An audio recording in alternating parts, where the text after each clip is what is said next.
This is from the frustrated kid it's crazy because I wish I had a time machine now to go back because, 18 years old, getting on the plane for the first time, leaving for the Amazon, never in a million years would I imagine that we would have, caught the biggest anaconda and met the uncontacted tribes. And now that we're actually protecting 130,000 acres of rainforest and on the cusp of making history by saving a whole river. And you've got one of the heroes that inspired you writing a blurb. On behalf of the forests that I love, thank you, Paul, for writing this book, Jane Goodall. Jane taught me something very incredible, which is the grace of attention. I came up to her at a talk when I was in my early 20s with chapters about the anteater that I was taking care of. I lived in the rainforest with my anteater, and I took care of her, and we did this and we did that. And I waited in line with hundreds of people after a Jane Goodall talk in New York City, and I handed her a manila envelope, and I just said, I've been living in the Amazon rainforest, and I have a story I think you'd love. And I had included a message in there, and I said, my dream is to become an author. And it would mean the world to me because you're one of my heroes if you would endorse my book.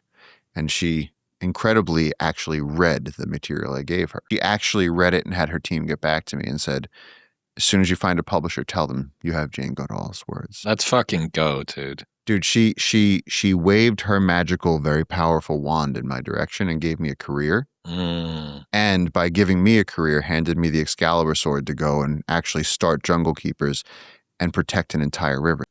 It's interesting that of all of the things that you've done, of all of the terrifying situations that you've been in, not fulfilling your dream by far is the thing that gave you the most terror.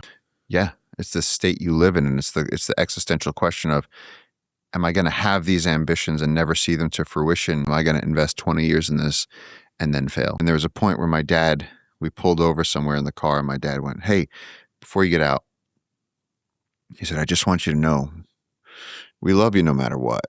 And I went, what?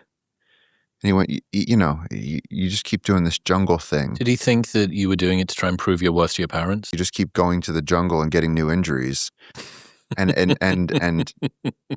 we see you trying real hard. And he was like, yeah, it's okay. He sounds like a good man. But the horror of that moment was him saying, it's okay if this is all there is. And I went, no. Yeah.